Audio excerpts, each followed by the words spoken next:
Hi there, this is Matt at State of Flex here with a fan request video. It's been a long time since I've done one of these, but I had a fan who checked out one of my recent Oscar videos, and he wanted to know what my top 10 favorite Oscar Best Picture winners were.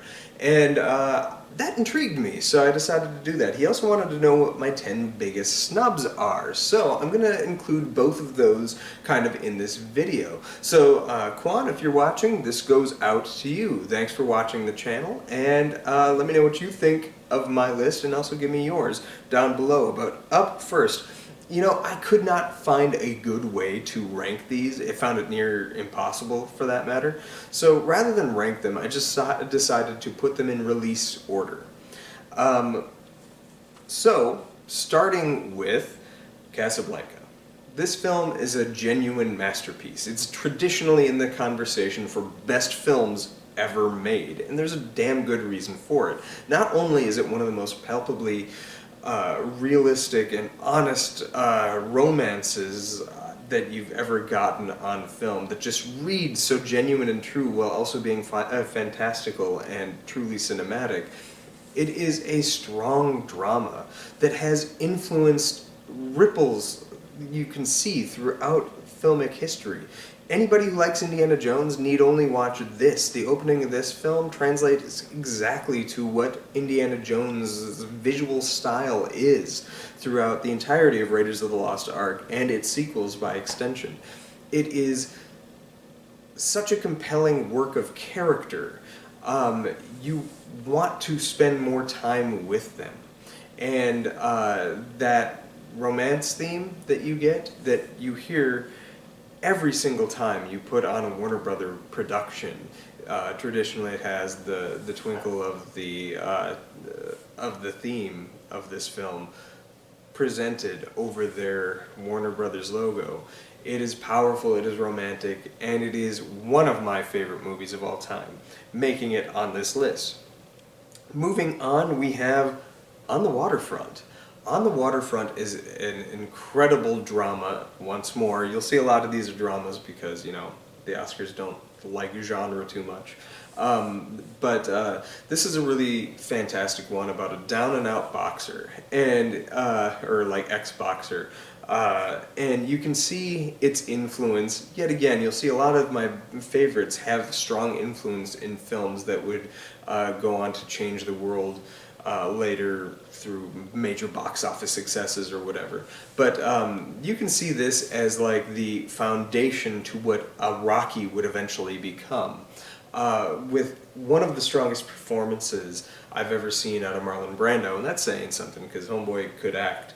But it is a fantastic movie, a gutting movie, where you're watching somebody trying to actualize a potential that he knows he is capable of having, but he's kind of being pushed down just a little bit by the world, and this is his story. And the conclusion, the final like 15-20 minutes of this movie are just profoundly good, and captures some great visuals that, while not being like overblown or overly cinematic, stick with you and linger with you long after the film has reached its conclusion. Moving on, and it's only fitting that On the Waterfront came right before this, would be Rocky. Rocky is the ultimate underdog story. If you want to see me praise Rocky at great lengths, check out my review for that film on this very channel. Maybe I'll even link it in the area down below here. But Rocky is a film that is genuinely phenomenal. And it is a powerful character study of the character of Rocky Balboa. This guy that, not all that dissimilar from On the Waterfront, is being held back by his own means, is given a chance to prove the world that he is something more, and does a hell of a job with it, while also being this really strong romance. Rocky is not great because it's a boxing movie. Boxing just happens to be his profession or his interest. The film is good because the romance works, the characters work, and it's not just Rocky, it's Paulie, it's Adrian, it's Creed, and his team. And that's fantastic. And also, I just discovered that the first Rocky film has Worf, you know, Michael Dorn, in it. He plays Creed's bodyguard. He has like 2 scenes in the movie. That blew my mind, so I thought I'd share it here. This is a good place as any to do so.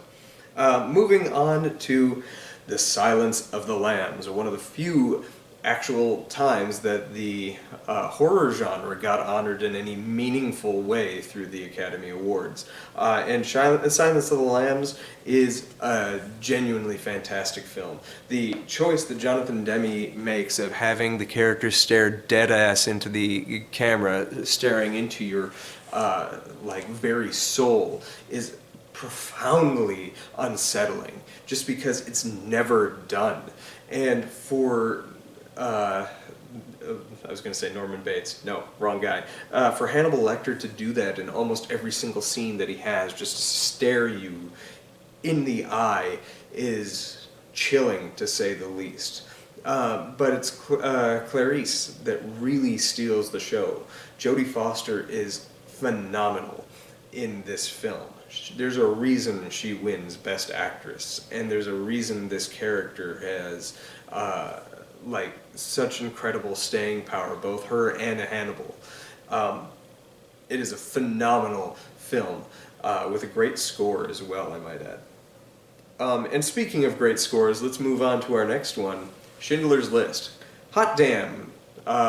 Steven Spielberg had a fantastic year in 1993. He changed the landscape of cinema with his blockbuster Jurassic Park, and then also made what is probably his finest film to that point, if not ever, in Schindler's List. A film as necessary and powerful today as it was when it first made, as it was back when it happened in truthful, honest history.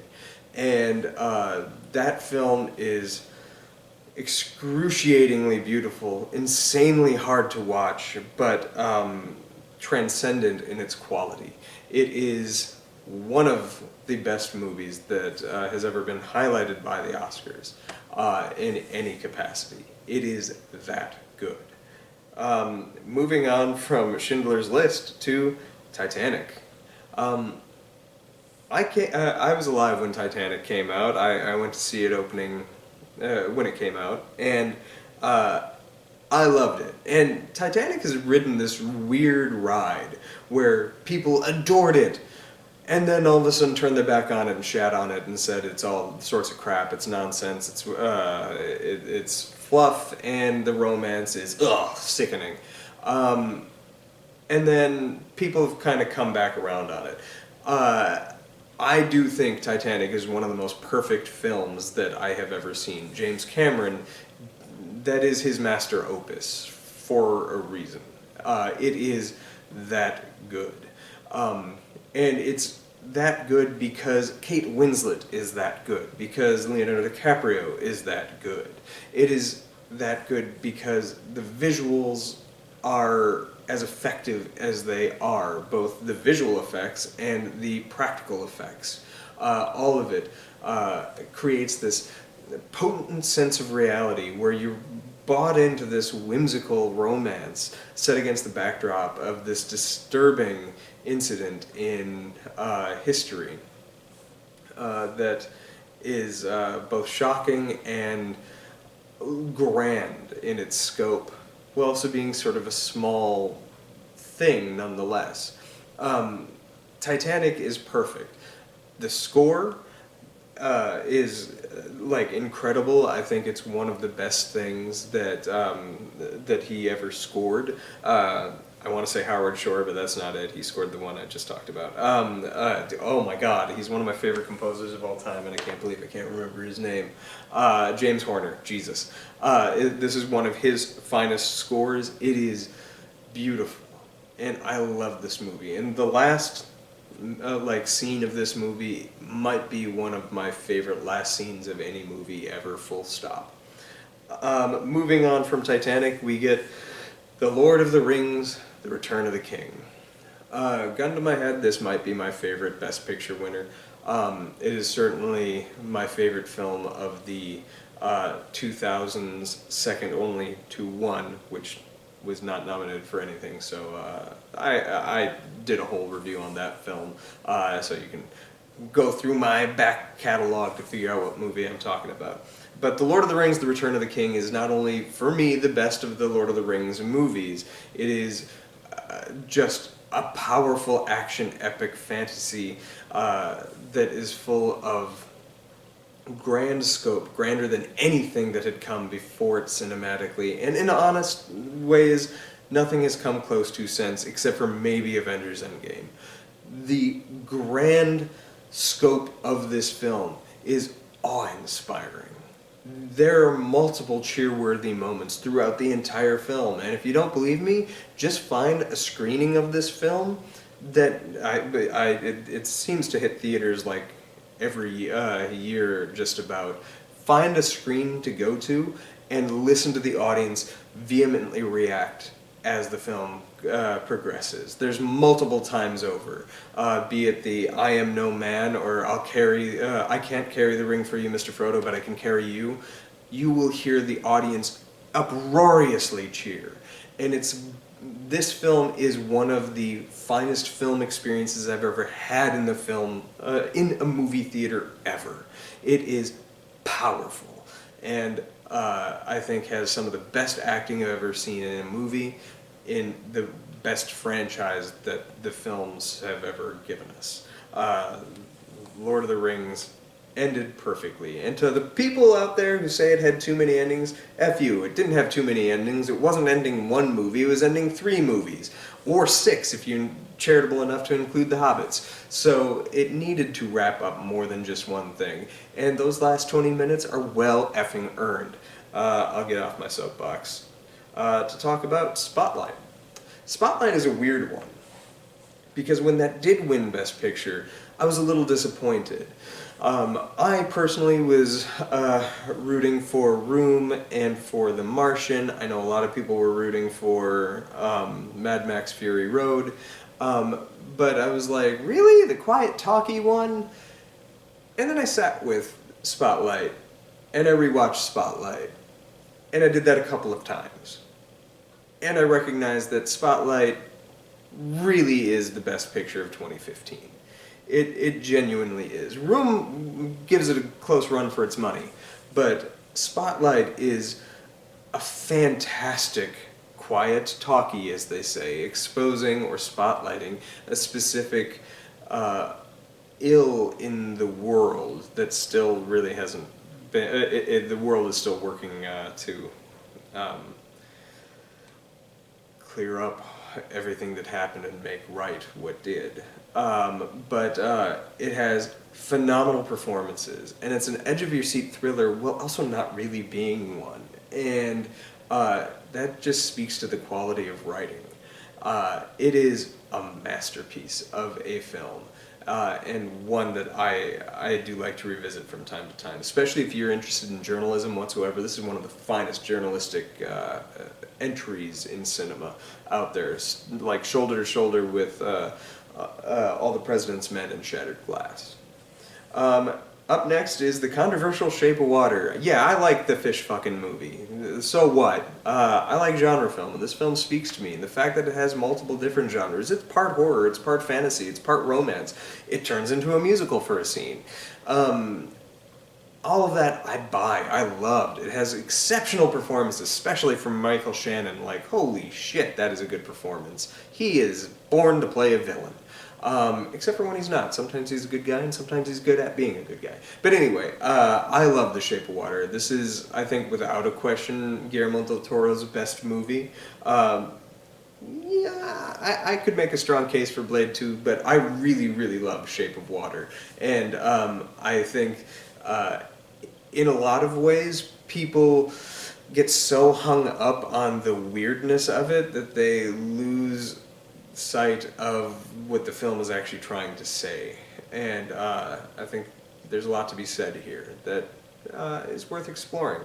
And then my favorite film, or my last of the 10 pictures, is Coda.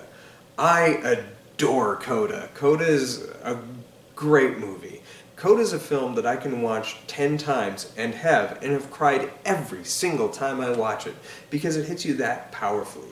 And it's a truly immersive experience. The moment that the film goes deaf and puts you in the character's position is one of the most profoundly moving experiences I have ever had in a cinema. I got a chance to see this in theaters, and oh my god, it was beautiful. And I wish so badly that Apple would just release this film for purchase because it warrants it, but B, it would also make it easier to get access to it in a theatrical means if it were made to release that way. But this is a phenomenal film. Emilia Jones gives one of the best performances, and the fact that she wasn't nominated it was so upsetting. Marlee Matlin, everybody in this film is fantastic. And Coda, I know a lot of people thought it was saccharine. It was a Lifetime TV movie that wins Best Picture. Like, what? It's not. That's being incredibly regressive. Coda is a phenomenal film, and I would put that probably in the number 2 spot if I'm being honest. Maybe number 3 on my list if I were to actually rank these films. But I chose not to do that. So anyway, I'm going to give 3 shout-outs to honorable mentions. We have It Happened One Night. This is one of the earliest Oscar winners, but if you like a rip-roaring comedy and stuff like that, this one is fantastic and has just such sharp dialogue and back and forths between people. It is fantastic screwball comedy at its highest. Mel Gibson's Braveheart is truly epic in a more realistic sense. However, what held it back for me is it's not honest history. It is a fabrication of honest history, and the Mel Gibson of it all does kind of work against it, unfortunately, in recent years. But that doesn't take away from how good the film is or how good he is in the film, or how great that score is. Again, I think that was a James Horner score too. And then Parasite, Bong Joon-ho is one of the finest working directors that we have, and this showcases that. This is his best film, and he is one of the best filmmakers around. It is a great, great film. Now, I couldn't come up with a list of only 10 films that have been robbed of a Best Picture win. There are many, from The Wizard of Oz to E.T., or even Raiders of the Lost Ark or Star Wars, or Jaws for that matter. I'm a big fan of genre, so you will hear a lot of genre. But then there's also films that weren't even nominated for Best Picture, things that I hold incredibly dear to my heart that I could make convincing arguments for why they are the best film of the year that they came out, such as Scream, such as RRR from last year. So I just decided to only look at the films from when I was born, 1986, to now, what I think were the biggest robberies in cinema that were nominated for Best Picture but did not win. And one needs only to look at the year of 2010 to see a whole lot of them, because 2010 had The King's Speech take home the gold when it probably should have gone to The Social Network or Inception or Toy Story 3. And there's others, believe me. True Grit was nominated that year, which I think is the Coen brothers' best film since Fargo. And since we're on the subject of Fargo, 1996, are you telling me The English Patient wins over Fargo? Doesn't that just make you, like, churn in your stomach a wee bit? Moving on from Fargo, we have my favorite film of the 2010s is La La Land. So you can imagine how gutted I was when La La Land was announced as the winner. And I like Moonlight. Moonlight is a fantastic film. I'm not entirely disappointed that that movie took home the gold. It probably deserves it in a lot of ways more than La La Land for what it did for the landscape of storytelling and subtle filmmaking. But it doesn't make that pain any lesser because I love La La Land. I'm a musical guy, and the music in that film, the storytelling and stuff like that. And yeah, I know some people have their issues with the jazz and the white-splaining, the mansplaining of the jazz. Yeah. I don't care. That movie's a beautiful romance, and I adore it from front to back. Let us examinate, like, there are years where I included films that are on my list, such as, like, Parasite I just mentioned. As much as I love Parasite, 1917 or Marriage Story probably deserve that gold a little more in my book, or even Jojo Rabbit.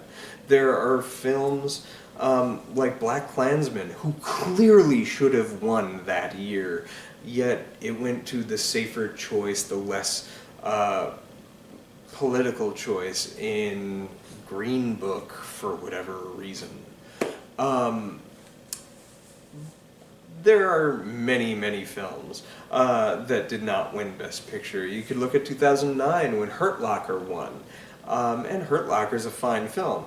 It ain't no Inglourious Basterds, and if we want to talk about Quentin Tarantino, we can talk about the Pulp Fiction of it all, which definitely deserved to win over Forrest Gump.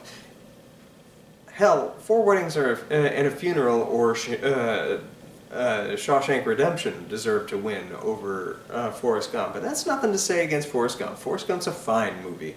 But fine does not dictate the quality or power that either Shawshank Redemption or certainly Pulp Fiction had over the landscape of the entirety of the 90s. I think Pulp Fiction shaped a generation's filmmaking sensibilities more than anything else in those other films. But yeah, so there's a lot of movies. I think you will find often with the Academy Awards that typically they nominate the Best Picture of the year. I think they do. Quite often they nominate what I would contend is a film worthy of the true honor every year. Almost every year they get it right. But it's rare that you see that film follow through to the completion of winning the damn award. That is hyper rare. Of all the films that I just named that were my favorite of the 10 Best Picture wins, only 2 of them were my actual favorite films of the year they came out, and that was The Lord of the Rings, The Return of the King, was my favorite film of 2003, and Coda was my favorite film of 2021. If you're looking at like Silence of the Lambs, my favorite film of 1991 is Terminator 2. It just is. If you are looking at 1997, Titanic, my favorite film was Chasing Amy. If you're looking to 2019, I'm a shill. I like Avengers Endgame. What of it? It's rare that my film actually gets the Best Picture of the year, truthfully. But it is exciting when it happens, and you better believe I was cheering when it did. So let me know what you think are 10 films that were nominated and then robbed of Best Picture win. I would like to hear them. Last one I forgot to mention that I really wanted to highlight was Juno. I was such a hardcore fan of Juno. Juno still is one of my favorite films. I adore that film. Same thing with Brokeback Mountain. That was another one I absolutely adored. And like at least Juno lost to a movie that is really, really great with No Country for Old Men. Brokeback Mountain losing to Crash kind of hurts. Though I do like Crash more than your average bear. It's still not a very good movie, certainly not a great Best Picture. But anyway, thanks for watching, like, subscribe, do all that good stuff, and let me know some of your favorites, both that won the Best Picture and were snubbed, in the comments down below. Thanks for watching, like, subscribe, do all that good stuff. Peace.